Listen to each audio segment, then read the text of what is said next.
Hello everyone, आप सभी का हमारे YouTube channel Shubham Khadka virtual classroom में स्वागत है। हमने स्टार्ट कर रखा है class 11th chemistry on NCERT based, यानी जो केमिस्ट्री का पोर्शन हम करवा रहे हैं वो पूरी तरीके से एनसीईआरटी के बेस्ड पे है ना। तो हमने जो टॉपिक स्टार्ट कर रखा है वो है chapter number first, some basic concept of chemistry, जिसमें हमने बहुत सारे टॉपिक्स कवर किए। ये हमारा 7 वीडियो होने वाला है। अगर आप लोगों ने प्रीवियस जो 6 वीडियो है उनको नहीं देखा है तो पहले सबसे पहले जाके उन वीडियो को देखना है। तो आज हम स्टार्ट करने वाले हैं रिएक्शंस इन सॉल्यूशन, यानी कि जो मेरे पास सॉल्यूशंस हैं वो कौन कौन से रिएक्शन करते हैं और उनकी जो कंसंट्रेशन है उसको हम कैसे डिटरमाइन कर सकते हैं उसकी बात करते हैं। तो आज हमारा जो टॉपिक है वो है रिएक्शन इन सॉल्यूशन।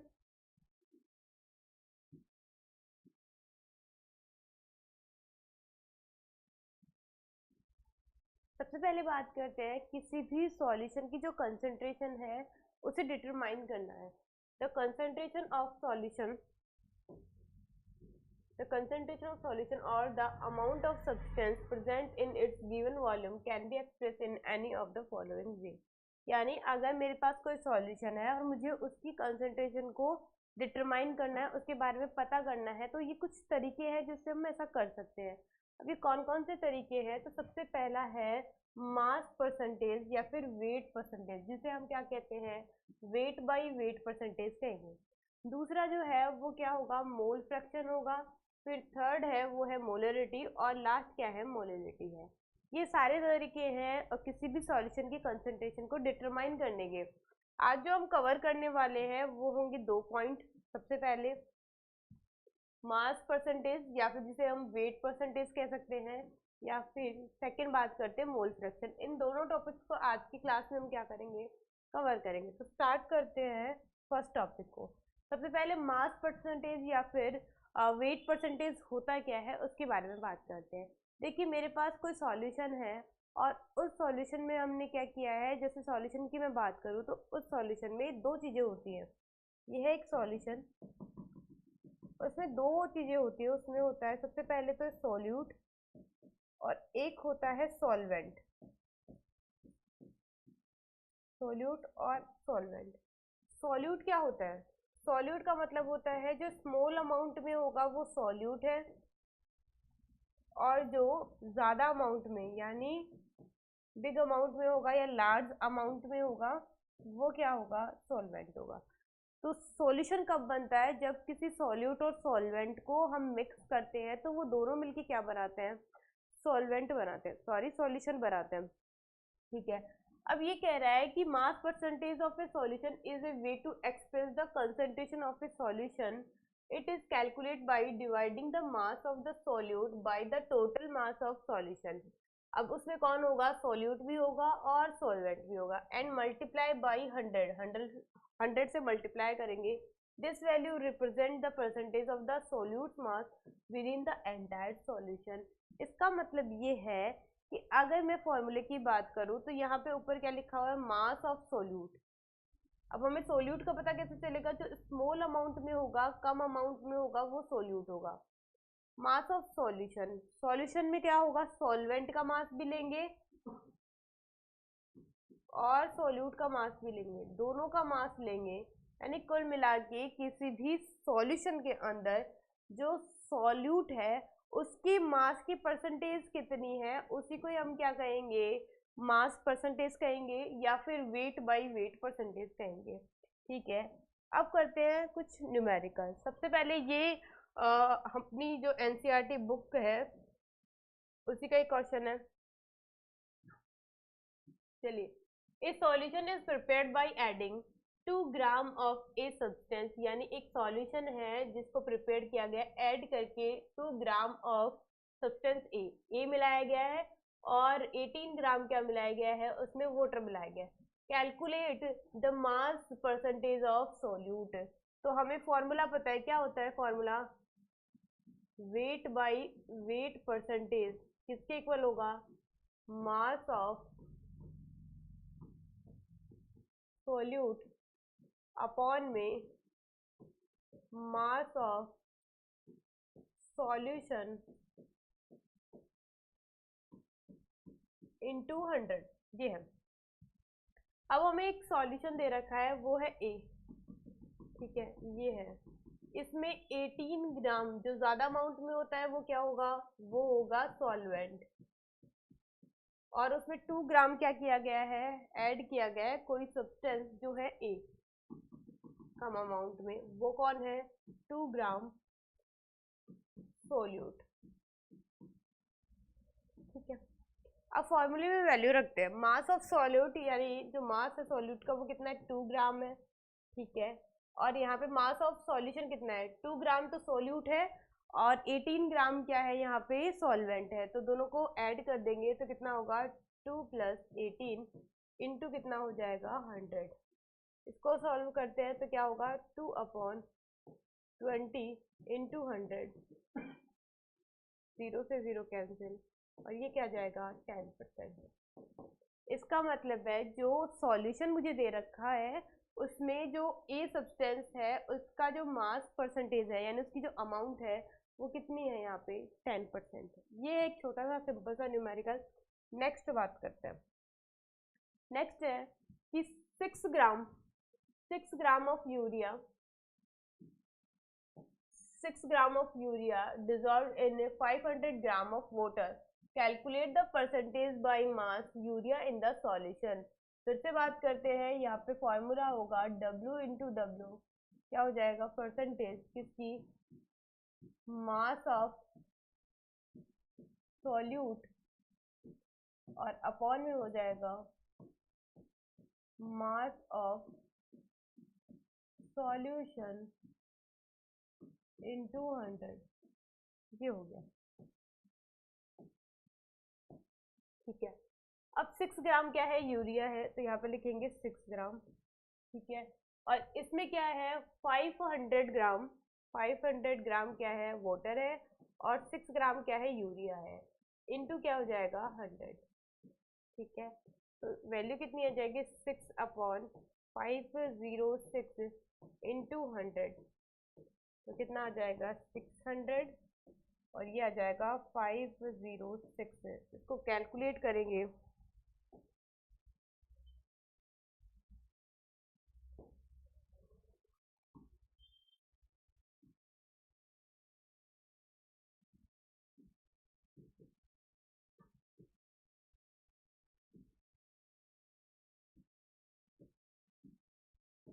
ये वैल्यू आ जाएगी 1.18।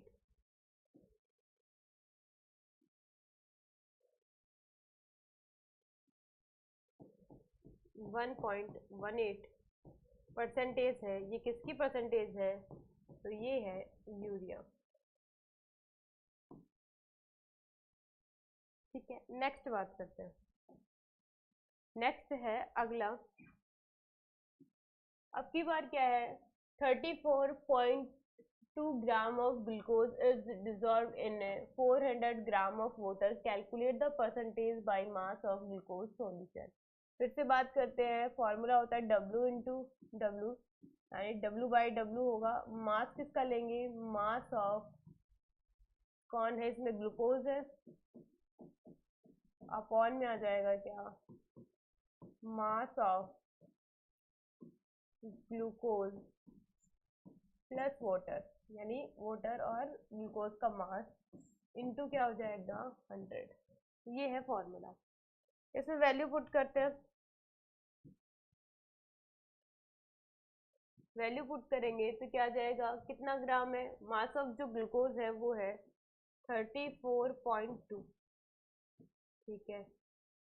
अब यहाँ पे क्या है, सॉल्यूशन है। सॉल्यूशन की अगर बात करें तो 34.2 ग्राम तो क्या है, ग्लूकोज है, और साथ में वाटर की बात करें तो 400 है। कितना हो जाएगा, 34.2 ग्राम क्या हो जाएगा, सॉल्वेंट का वेट यानी मास हो जाएगा 432.2 इंटू 100, ठीक है। इसको सॉल्व करते हैं, पॉइंट से पॉइंट जाएगा, ये वैल्यू आ जाएगी 34,200, और अपॉन में वैल्यू आ जाएगी 4322। इसको सॉल्व करते हैं,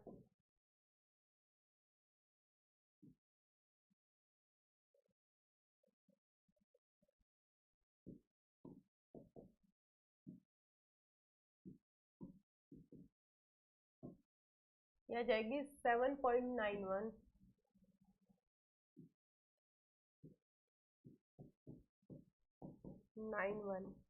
परसेंटेज ऑफ किसकी, ग्लूकोज की।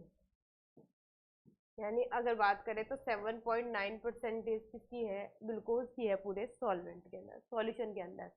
नेक्स्ट बात करते हैं, अगले न्यूमेरिकल की बात करते हैं। Calculate the mass percentage of benzene. Benzene क्या होती है, फॉर्मूला होता है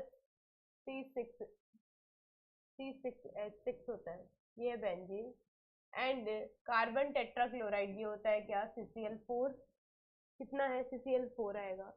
if 22 gram of benzene is dissolve in 122 gram of carbon tetrachloride.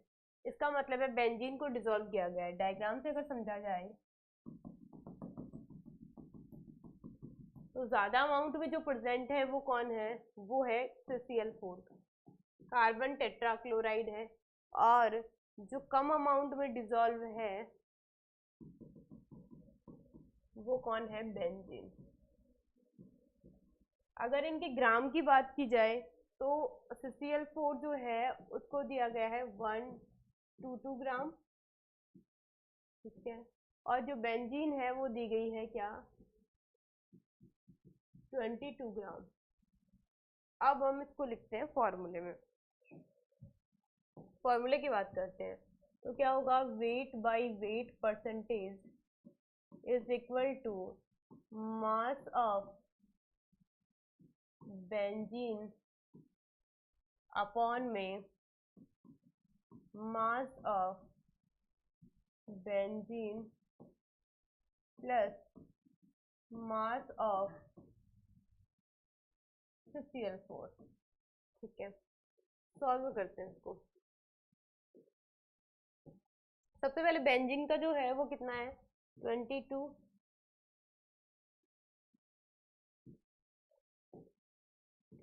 ग्राम है। अपॉन में कितना आ जाएगा, 122 तो क्या है, ये है, तो कितना हो जाएगा 144 इंटू 100, तो कितना आ जाएगा 2200 अपॉन में 144। इसको अगर कैलकुलेट किया जाए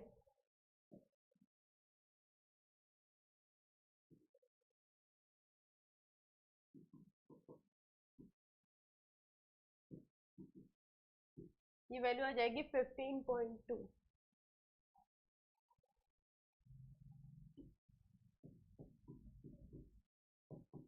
15.2%। और किसकी परसेंटेज है ये, बेंजीन की परसेंटेज है।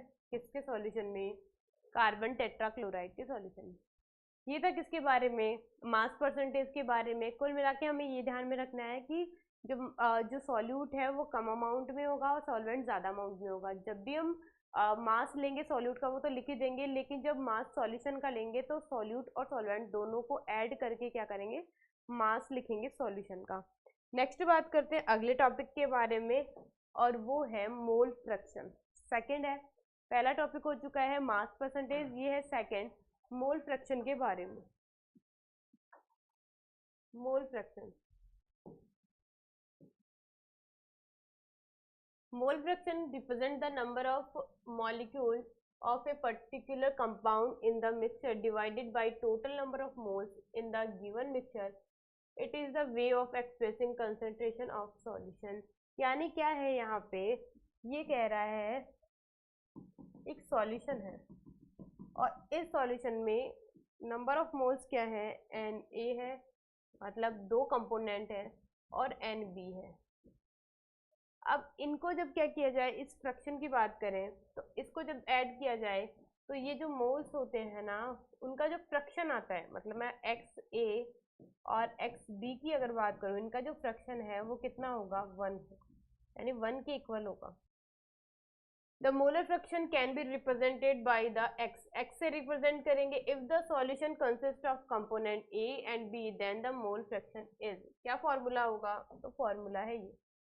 सबसे पहले बात करते हैं मोल फ्रैक्शन ऑफ A के बारे में। अगर मुझे A का मोल फ्रैक्शन निकालना है तो मैं ऊपर लिखूंगी number of moles of A, यानी जो कंपोनेंट है उसमें ए और बी दोनों है, तो जिसका निकालना होगा उसको लिखेंगे सबसे पहले नंबर ऑफ मोल्स ऑफ ए लिखेंगे, number of moles of solution, यानी कुल मिला के अगर मैं बात करूँ यहाँ पे मोल्स को हम एन से डिनोट करते हैं, अगर मुझे ए का निकालना होगा तो क्या होगा एन ए लिखेंगे, और टोटल कितना है एन ए प्लस क्या है एन बी है।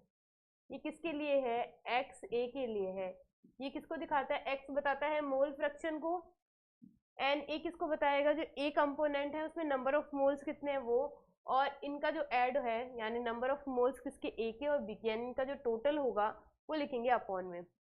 ये तो हो गया किसके लिए जब कंपोनेंट ए की बात की जाएगी। अगर बात करते हैं कंपोनेंट बी के बारे में तो मोल फ्रैक्शन ऑफ बी क्या होगा number of moles of B upon में number of moles of solution, यानी जो बी के मोल्स हैं और अपॉन में लिखेंगे number of moles of solution किसके पूरे सॉल्यूशन के। तो फॉर्मूला क्या हो जाएगा एक्स बी जो है वो इक्वल हो जाएगा एन बी के, और अपॉन में क्या आ जाएगा एन ए, और प्लस में क्या आ जाएगा एन बी आ जाएगा। ये हो गया क्या इस सेकेंड वाले के लिए फॉर्मूला। ये कौन है एक्स बी है और ये कौन है एक्स ए है। एक और बात कि जब हम इन दोनों मोल फ्रैक्शन का यानी एक्स ए और एक्स बी को क्या करते हैं जब ऐड करते हैं तो इसकी वैल्यू जो होती है वो इक्वल टू 1 होती है। इसका मतलब ये है कि जो एक्स ए है और साथ में एक्स बी है वो किसके इक्वल होगा 1। फॉर एग्जाम्पल अगर इसकी वैल्यू क्या आ रही है सपोज करो एक्स ए की जो वैल्यू है वो 0.48 है ना, तो इस एक्स बी की क्या होगी वैल्यू फिर ये हो जाएगी 0.52, यानी इन दोनों का जो सम होगा ना वो किसके बराबर होगा 1 के बराबर होगा। एक कम और एक ज़्यादा भी हो सकता है या फिर ये इक्वल भी हो सकते हैं। नेक्स्ट बात करते हैं एक न्यूमेरिकल की। एक टैंक है, एक tank charge with a mixture of, ये कितनी है ये मैं कह दूं कि मेरे पास क्या है दो कंपोनेंट है, एक है ऑक्सीजन और दूसरा है हीलियम। ठीक है, अब ऑक्सीजन में जो नंबर ऑफ मोल्स हैं वो कितने हैं वो ये है, तो मैं लिख दूं यहाँ पे एन ए की बात कर रही हूँ, एन ए जो है या फिर NO2 लिख देते हैं वो ज्यादा सही रहेगा।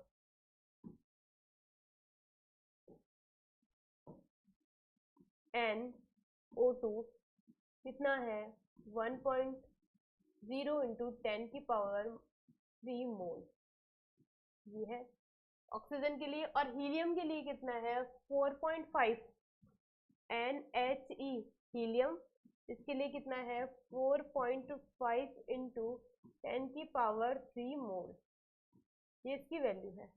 अब हमें कैलकुलेट करना है दोनों का क्या मोल फ्रैक्शन, यानी हमें XO2 निकालना है और XHE निकालना है। तो करते हैं कैलकुलेट। सबसे पहले बात करते हैं फर्स्ट नंबर पे XA की बात करते हैं। फॉर्मूला क्या होता है नंबर ऑफ मोल्स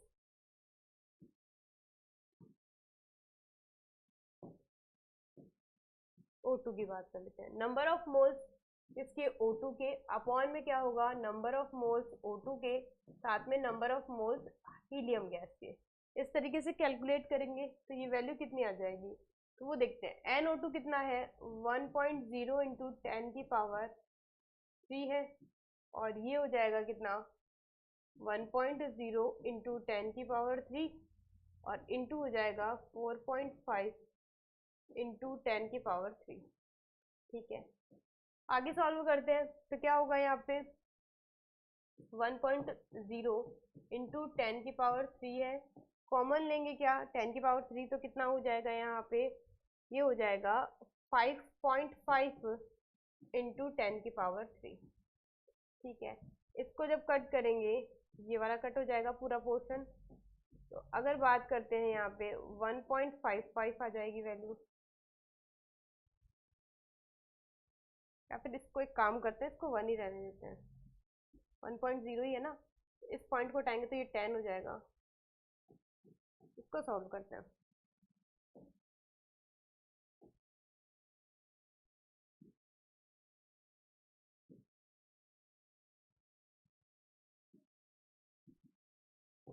ये वैल्यू आ जाएगी 0.18,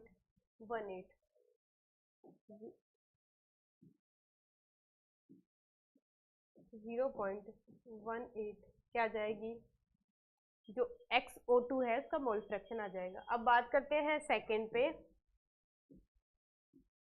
सेकंड बात करते हैं XHE के लिए, तो क्या हो जाएगा NXE अपॉन में NO2 प्लस NHE। ठीक है, वैल्यू रखते हैं। XE के लिए कितना होगा 4.5 इंटू 10⁻³ आ जाएगा, और अपॉन में कितना आ जाएगा 6 ये भी निकाला था 5.5 इंटू 10⁻³। इससे ये कैंसिल हो जाएगा, पॉइंट से पॉइंट जाएगा, ये हो जाएगा 45 और ये हो जाएगा 55। कितना आ जाएगा, ये आ जाएगा 9 और ये आ जाएगा 11। तो वैल्यू कितनी आएगी इसकी, करीबन 0.82 आएगी। कैलकुलेट करना है, यही मोल फ्रैक्शन आने वाला है। ठीक है, अब क्या कहा है, एक लाइन हमने अभी पढ़ी थी, वो पढ़ी थी कि अगर इन दोनों को क्या किया जाए, ऐड किया जाए, यानी XA और XB को जब हम सम करेंगे तो वैल्यू 1 आएगी। ठीक है, अब XA जो है उसकी वैल्यू यानी O2 की वैल्यू कितनी है 0.18 है, और इसकी वैल्यू कितनी है 0.82 है।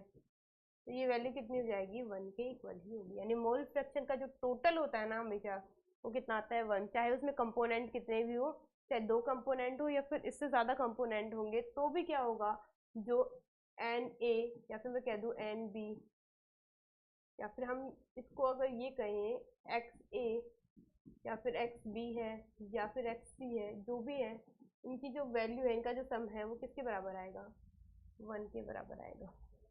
तो आज हमने 2 टॉपिक को कवर किया है। सबसे पहले हमने पढ़ा है किसके बारे में, वेट परसेंटेज या फिर मास परसेंटेज के बारे में, और सेकंड हमने पढ़ा है मोल फ्रैक्शन के बारे में। आई होप आपको ये वीडियो पसंद आई होगी। तो अब आप लोगों को हमें करना है मोटिवेट, हमारे इस चैनल को ज़्यादा से ज़्यादा शेयर करना है, लाइक करना है, और अपने जो ये चैनल है उसको सब्सक्राइब करना है, ताकि हर किसी के पास ये वीडियो पहुंच सके। धन्यवाद।